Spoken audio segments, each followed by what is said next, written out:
Hey everybody, welcome to the channel, or welcome back to the channel. I'm Britt, and I am answering a question today from Tara, or if you went to school with the people I went to in Boston, you would say Tara, because they were all from Long Island. I'm gonna say Tara for the purposes of today's video, and I'm actually getting ready. I'm just doing finishing touches. It's a Monday for Zoom, so I'm gonna do that and answer Tara's question. If you're trying to figure out how to make better for you swaps in this weird world of clean beauty and whatever, I have a little form that you can fill out back on the site, and link to that will be below. Tara wanted to know if I've reviewed any clean foundation, air quote clean, for oily skin. Yes. So this was a DM question. I don't have any background on her skin type, what kind of finish she likes, if there are any irritants. Like, there's a lot of other variables. I just want to be really clear. This is not medical advice. I'm just giving her my opinion after trying out thousands of products and reviewing them somewhat objectively back on my site. Yeah, I have 100% absolutely tried foundations that are better for oily skin types. One of the first that's going to come to mind right now is this might surprise some of you, I haven't talked about it a lot, is the Liss foundation, LYS. A little bit more eyeliner. Love your skin, that's what that stands for. I liked it, I just bought the wrong shade for myself, but I have a full review of that you might want to check out. Really smooth upon application, zero fuss, very, very easy application for me. I really liked that. A little bit goes a long way, which is another reason why I like it for oilier skin types. It does have a water first formula, which potentially could make it a no-go. Or if anybody listening or watching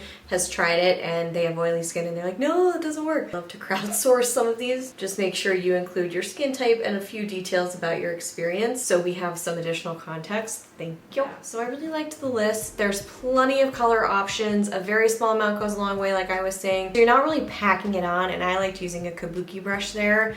It really just did its thing nicely. Ilia True Skin Serum Foundation, that would be another one I would say to check out.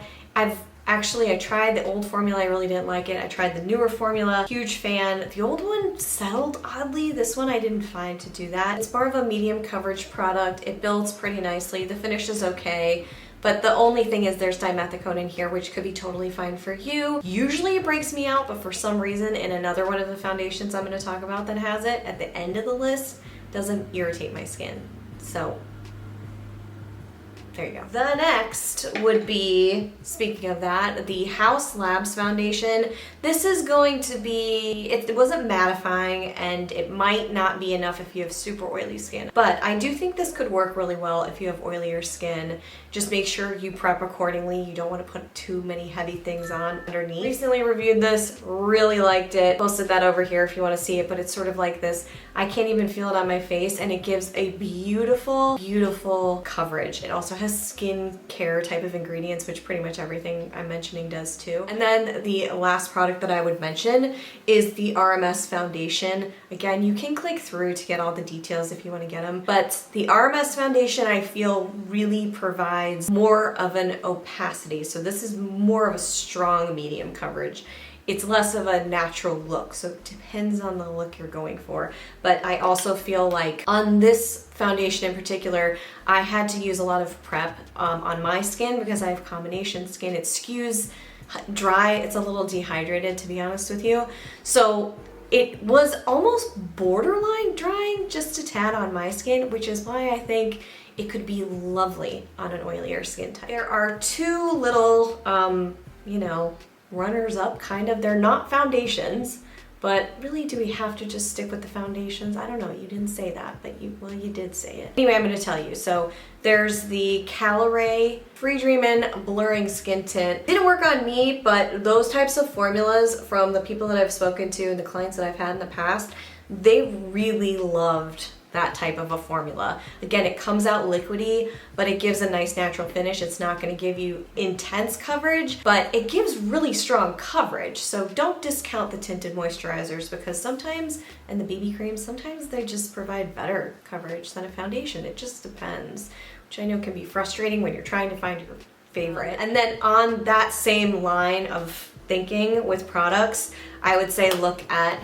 the Tower 28 Sunny Days tint. It wasn't my favorite, but I know some people absolutely adore it.